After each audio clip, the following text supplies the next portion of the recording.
नमस्कार दोस्तों, कैसे आप लोग दोस्तों। स्वागत है आपके अपने यूट्यूब चैनल करंट अफेयर जैसे देवाई में सर। दोस्तों जैसा कि आपको पता कि यहाँ पे पॉलिटिक्स की सीरीज चल रही है, तो आज उस सीरीज का जो सीक्वेंस है वो 16 नंबर है। दोस्तों चलिए बिना देर के आज की जो क्लासेस को चालू करते हैं। दोस्तों आपसे पहला क्वेश्चन ये कर कि भारतीय संविधान के किस अंग को संविधान की कुंजी कहा जाता है। कुंजी का अर्थ कि जिससे जो हमारे संविधान है वो या कोई भी चीज़ है जो ओपन होती है, तो संविधान की जो कुंजी है उसका नाम दोस्तों प्रस्तावना है। और जैसे कि आपको पता कि प्रस्तावना का एक दूसरा नाम भी है, ठीक है। इसको हम लोग प्रस्तावना बोले या दूसरे शब्दों में इसको हम लोग उद्देशिका बोले, बात एक ही है। और यहाँ पे जो प्रस्तावना है इसको 13 दिसंबर दोस्तों कब 13 दिसंबर 1946 को पंडित जवाहरलाल नेहरू के द्वारा संविधान सभा के समक्ष प्रस्तुत किया गया था, ये आपको याद रखना है। तो प्रस्तावना जो है इसको हम लोग संविधान की कुंजी कहते हैं। ओके दोस्तों, फिर नेक्स्ट 42वें संविधान संशोधन। अब देखिए यहाँ पे जो 42वें संविधान संशोधन है ये कब हुआ था, 1976 में। तो इसमें प्रस्तावना में किन किन शब्दों को जोड़ा गया, ये आपसे क्वेश्चन कर रहा है दोस्तों। एक बताओ कि जो प्रस्तावना है इसमें केवल एक ही बार संशोधन किया गया है, और ये संशोधन केवल मात्र एक बार हुआ है, 1976 में हुआ है। और यहाँ पे जो 42वां संविधान संशोधन है इसके द्वारा तो प्रस्तावना में मात्र एक बार संशोधन किया गया है। तो इसमें कौन कौन से शब्द जोड़े गए ये आपसे कह रहा है। तो यहाँ पे 3 शब्द जोड़े गए थे, ठीक है। तो उनमें से ये जो शब्द हैं वो मैं आपको यहाँ पे बता रहा हूँ। समाजवादी दोस्तों, देखिए जो पहला शब्द है समाजवादी, दूसरा है पंथ निरपेक्ष। पंथ निरपेक्ष या धर्म निरपेक्ष बात एक ही है, ठीक है। इसका अर्थ है कि भारत का कोई, ठीक है, विशेष धर्म नहीं है, ठीक है। जैसे कि अन्य देश है, जैसे कि पाकिस्तान है, तो उसका जो धर्म है वो, ठीक है, इस्लाम है, इराक है, ठीक है, इन सभी का अलग है। जैसे नेपाल का हिंदू धर्म है। इन भारत में कोई भी एक विशेष धर्म नहीं है। भारत सभी धर्मों को एक बराबर मान्यता देता है और सभी धर्मों को एक बराबर, ठीक है, वो स्वीकारता भी है। और यहाँ पे दूसरा शब्द है अखंडता। अखंडता मतलब कि जो हमारा देश है वो अखंड और अक्षुण्ण बना रहा है, ठीक है। ये 3 शब्द जोड़े गए थे यहाँ पे, ये आपको याद रखना है। ओके दोस्तों, फिर किस बात में कहा गया कि प्रस्तावना संविधान का भाग है।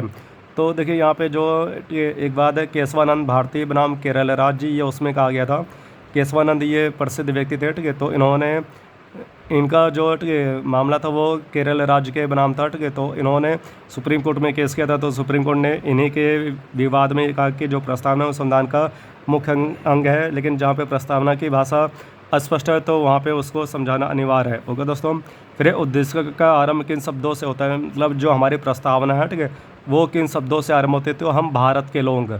दोस्तों कभी कभार, ठीक है, आपसे जो इंटरव्यू होते हैं जैसे यूपीएससी के या आईएएस के, ठीक है, तो उसमें कभी कभार, ठीक है, आपसे प्रस्तावना भी पूछ लेता है, तो आपको प्रस्तावना भी याद होनी चाहिए।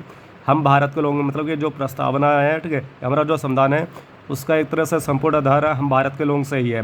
फिर भारतीय राजनीतिक सत्ता का प्रमुख स्रोत क्या है, मतलब कि जो, ठीक है, भारतीय राजनीति चलती है तो उसका सबसे फेमस सोर्स क्या है, तो वो भारत की जनता है। देखिए दोस्तों, जनता जैसे चाहे, ठीक है, वो अपने को पीएम बना सकती है, ठीक है, या सीएम बना सकती है, पार्षद, मतलब कि छोटे व्यक्ति से लेकर बड़े व्यक्ति तक जो संवैधानिक पद है उसमें जो फेमस रोल है वो जनता का ही है। ओके दोस्तों, फिर किस विद्वान ने उद्देशिका को राजनीतिक जनपत्रिका है। दोस्तों एक बार फिर से यहाँ पे जो प्लेस है उसके एक तरह से कमी हो गई है, ठीक है, कि क्वेश्चन आगे पीछे हो गया। फिलहाल यहाँ पे हम लोग आंसर पे आते हैं, ठीक है। तो यहाँ पे एक व्यक्ति है जो प्रारूप समिति के सदस्य भी रहे हैं, तो उनका नाम है के एम मुंशी। के एम मुंशी को, ठीक है, इनका पूरा नाम है कन्हैयालाल माणिकलाल मुंशी। तो इन्होंने जो उद्देशिका या प्रस्तावना है इसको राजनीतिक जनपत्रिका है। ओके दोस्तों, और कन्हैयालाल माणिकलाल मुंशी को भारत में वन महोत्सव का जनक भी कहते हैं। ओके दोस्तों, फिर भारत एक पंथ निरपेक्ष धर्म निरपेक्ष देश है, इसका अर्थ क्या है। तो इसका अर्थ है कि भारत, ये मैं यहाँ पे लिख रहा हूँ कि भारत किसी विशेष धर्म को मान्यता नहीं देता है, ठीक है। यह भारत किसी, ठीक है, मतलब कि जितने भी धर्म हैं तो सभी को एक बराबर रूप से, ठीक है, स्वतंत्रता देता है। भारत किसी विशेष धर्म को नहीं मानता है, ठीक है, मतलब कि ये सभी धर्मों को एक बराबर मान्यता देता है, उसको आज़ादी देता है। और यहाँ पे जो हमारा अनुच्छेद है 25 है, तो अनुच्छेद 25 में कहा गया कि अंतःकरण के आधार पर कोई भी व्यक्ति किसी भी धर्म को मान सकता है, उसका प्रचार प्रसार कर सकता है। तो भारत में सभी धर्मों को एक बराबर आज़ादी दी गई है। तो भारत किसी विशेष धर्म को, ठीक है, मान्यता नहीं देता है, मतलब कि जैसे कि अन्य देश है तो वहाँ पे कोई विशेष धर्म है। जैसे कि इजराइल हो गया, इजराइल में यहूदी धर्म के जो राष्ट्र धर्म है, लेकिन अपने भारत का कोई भी राष्ट्र धर्म नहीं है। ओके दोस्तों, मान्यता, ठीक है, धर्म को नहीं मान्यता देता है, ठीक है। ओके दोस्तों, ये इसका अर्थ हो गया, आपको समझ में आ गया होगा। नेक्स्ट आगे बढ़ते हैं। विश्व का प्रथम पंथ निरपेक्ष देश कौन सा। देखिए यहाँ पे पंथ निरपेक्ष का अर्थ वही है कि जो कोई किसी भी स्पेशल धर्म को मान्यता न दे, यानी सभी धर्मों को एक बराबर माने, तो वो देश कौन सा है, तो अमेरिका है, ठीक है। देखिए यहाँ पे थोड़ा सा हम लोग लॉजिक से याद कर सकते हैं, क्योंकि सबसे पहले जो देश है अमेरिका, इसी का सबसे पहले संविधान लागू हुआ और अमेरिका ने सबसे पहले मूल अधिकारों की बात भी की। और इसका जो संविधान है वो कब लागू हुआ था, तो 1789 में। ओके दोस्तों, फिर संविधान शरीर है, देखिए कुछ कथन है, ठीक है। संविधान शरीर है तो प्रस्तावना उसकी आत्मा, प्रस्तावना अगर आधारशिला है तो संविधान उस पर खड़ी अटालिका, अटालिका मतलब कि एक तरह से पूरा घर हो गया, छत हो गया, ठीक है। तो यह कथन किसका है, ये संविधान सभा के बारे में और उसकी जो प्रस्तावना उसके बारे में कथन दिया गया, तो ये कथन किसका है, मतलब कि ये किस व्यक्ति ने कहा है, तो उनका नाम क्या है, सुभाष कश्यप है। सुभाष कश्यप ने दोस्तों ये, ठीक है, ये कथन दिया था। फिर नेक्स्ट आगे बढ़ते हैं। भारत का एक संपूर्ण प्रभुत्व संपन्न लोकतांत्रिक गणराज्य कब बना। देखिए यहाँ पे गणराज्य तो आपको आइडिया लग गया होगा कि ये, ठीक है, गणराज्य कब बना, तो 26 जनवरी 1950 को बना था। होगा दोस्तों, और इसी दिन हमारा जो संविधान पूर्ण रूप से लागू कर दिया गया था। फिर भारत एक गणराज्य, इस कथन का क्या अभिप्राय। देखिए यहाँ पे जो गणराज्य है, ठीक है, तो यहाँ पे जो गणराज्य इसका अर्थ है जो हमारा राष्ट्राध्यक्ष है। राष्ट्राध्यक्ष कौन है, तो मतलब कि जो भारत का, ठीक है, सर्वोच्च पद है राष्ट्रपति, तो राष्ट्राध्यक्ष है, ठीक है, ये निर्वाचित होता है, ठीक है। ओके दोस्तों, ये क्या होता है, ये निर्वाचित होता है, यही इसका अर्थ है, निर्वाचित होगा, निर्वाचित होता है यह, ठीक है, होता है। जबकि यहाँ पे देखिए थोड़ा सा कुछ सेंटेंस वो लिखना अनिवार्य है, जबकि वंशानुगत नहीं होगा, वंशानुगत नहीं होगा। यहाँ पे इस कथन को लिखने का अर्थ ये है कि जो भारत का प्रेसिडेंट है, ठीक है, उसका निर्वाचन किया जाता है। तो निर्वाचन कैसे होता है, लोकसभा, राज्यसभा और जो विधानसभा के निर्वाचित सदस्य उनके द्वारा उसको चुना जाता है। और इसके तहत दिल्ली और पुडुचेरी के जो निर्वाचित सदस्य वो भी चुनते हैं। जबकि वंशानुगत का अर्थ है कि जैसे मान लीजिए कि अगर कोई एक्स नाम का लड़का इसमें प्रेजेंट में प्रेसिडेंट है, जैसे अगर हम लोग मान लें कि इसमें करंट में जो प्रेसिडेंट है द्रौपदी मुर्मू है, तो उन्हीं का लड़का या लड़की, ठीक है, मतलब कि भारत का प्रेसिडेंट बनेगा या बनेगी, ठीक है। तो ऐसा नहीं है, मतलब कि वंशानुगत नहीं है। जबकि वंशानुगत वाला जो शासन ये ब्रिटेन में चलता है। जैसे कि इंग्लैंड की जो महारानी थी, महारानी एलिजाबेथ सेकंड, तो उनका देहांत हो गया, तो उनके उपरांत उनके जो लड़के हैं चार्ल्स तृतीय, उन्हीं को इंग्लैंड का राजा बना गया। लेकिन भारत में ऐसा नहीं है। भारत में जो कोई व्यक्ति होगा, ठीक है, अगर राष्ट्राध्यक्ष बनेगा तो उसका निर्वाचन किया जाता है। जबकि ब्रिटेन में ऐसा नहीं है, ठीक है, वहाँ पे वंशानुगत शासन चलता है। लेकिन अपने जो भारत में शासन है वो लोकतंत्र का है, ठीक है, और गणराज्य वाला शासन है। मतलब जो हमारा राष्ट्राध्यक्ष बनेगा या प्रेसिडेंट बनेगा वो हमारे द्वारा निर्वाचित किया जाएगा। ओके दोस्तों, फिर लोकतंत्र के संबंध में किसने कहा था। देखिए ये लोकतंत्र की परिभाषा की, लोकतंत्र जनता का जनता के लिए, जनता के द्वारा किया गया शासन होगा। तो ये, ठीक है, जो फेमस परिभाषा ये किसने दी थी, तो अमेरिका के प्रसिद्ध व्यक्ति, ठीक है, और जो वहाँ के प्रेसिडेंट थे तो उनका नाम है अब्राहम लिंकन। ओके दोस्तों, इन्होंने ये परिभाषा दी थी। नेक्स्ट आगे आते हैं, ठीक है, भारतीय संविधान को किसने विश्व का सबसे बड़ा और विस्तृत संविधान कहा है। तो एक व्यक्ति हैं, उनका नाम है सर आइवर जेनिक्स, ठीक है, ये बहुत ही प्रसिद्ध है, ठीक है, और विद्वान व्यक्ति हैं। तो इन्होंने भारतीय संविधान के बारे में जो अपने विचार वो रखे हैं।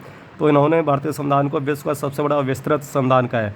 और जैसा कि है, ठीक है, पूरे विश्व में जो जितने भी देश हैं उन सभी के संविधान में अपना भारतीय संविधान सबसे बड़ा और विस्तृत संविधान है, क्योंकि इसमें अनुच्छेद की संख्या 395 है। फिर किस देश का संविधान विश्व का सबसे प्रथम लिखित संविधान है, तो ये किस देश का, यूएसए का। ओके दोस्तों, सबसे पहले इसी देश में, ठीक है, लिखित संविधान की अवधारणा ने जन्म लिया था। फिर भारतीय संविधान में संसदीय शासन प्रणाली, देखिए यहाँ पे जो संसदीय शासन प्रणाली है ये किस देश से ली गई है, तो ये किस देश से ली गई है, ब्रिटेन से ली गई है। ब्रिटेन या इंग्लैंड, आप कुछ भी ले सकते हैं, बात है की है, ठीक है। और यहाँ पे अगर हम लोग पूछेंगे कि विश्व में संसद की जननी किसे कहते हैं, तो ब्रिटेन को ही कहते हैं। और एक बात और कि जो ब्रिटेन की संसद है उसका नाम क्या है दोस्तों, पार्लियामेंट। ओके दोस्तों, पार्लियामेंट। नेक्स्ट आगे बढ़ते हैं, कनाडा के संविधान में कुल कितने अनुच्छेद है। देखिए यहाँ पे ये कह रहे कि जो कनाडा है इसके, ठीक है, इसके मतलब कि संविधान में कुल कितने अनुच्छेद हैं, तो इसके संविधान में 147 अनुच्छेद है। ओके दोस्तों, नेक्स्ट आगे बढ़ते हैं। फिर ऑस्ट्रेलिया के संविधान में कुल कितने अनुच्छेद हैं, तो ऑस्ट्रेलिया के संविधान में 128 अनुच्छेद है। देखिए अगर हम लोग भारतीय संविधान से इन सभी देशों के जो अनुच्छेद है संविधान है अगर उसकी तुलना करें तो बहुत ही कम है, मतलब कि आधे से भी कम है। ओके दोस्तों, फिर भारत का राष्ट्रपति किस देश के राजा रानी के समकक्ष होते हैं, तो ये क्वेश्चन मैंने शायद आपको पिछली क्लास में भी कराया था। तो इंग्लैंड के जो राजा रानी है तो उसके समकक्ष होगा। ओके दोस्तों, इंग्लैंड के राजा रानी के समकक्ष, यानी कि समकक्ष का अर्थ है कि बराबर, इक्वल, के बराबर या समकक्ष, ठीक है, के समकक्ष। नेक्स्ट आगे बढ़ते हैं, दूसरा क्वेश्चन देखते हैं। फिर किस देश का संविधान लिखित नहीं अपितु मौखिक है, तो ये किस देश का संविधान है, तो ब्रिटेन का। ये क्वेश्चन कई बार आता है कि ऐसा कौन सा देश है जिसका संविधान लिखित नहीं है, मतलब कि उस देश का संविधान लिखा नहीं गया, वहाँ पे जो राजा रानी बोलते हैं, ठीक है, तो उसी का ही पालन किया जाता है वहाँ के कैबिनेट के द्वारा। फिर दक्षिण अफ्रीका के संविधान में कुल कितने अनुच्छेद हैं? तो इनके संविधान में, दक्षिण अफ्रीका या साउथ अफ्रीका के संविधान में 253 अनुच्छेद है। ओके दोस्तों, फिर विश्व में सबसे छोटा लिखित संविधान किस देश का? तो ये किस देश का? ये अमेरिका का है, क्योंकि उस देश के अनुच्छेद में, मतलब कि जो संविधान है उसमें केवल 7 अनुच्छेद हैं।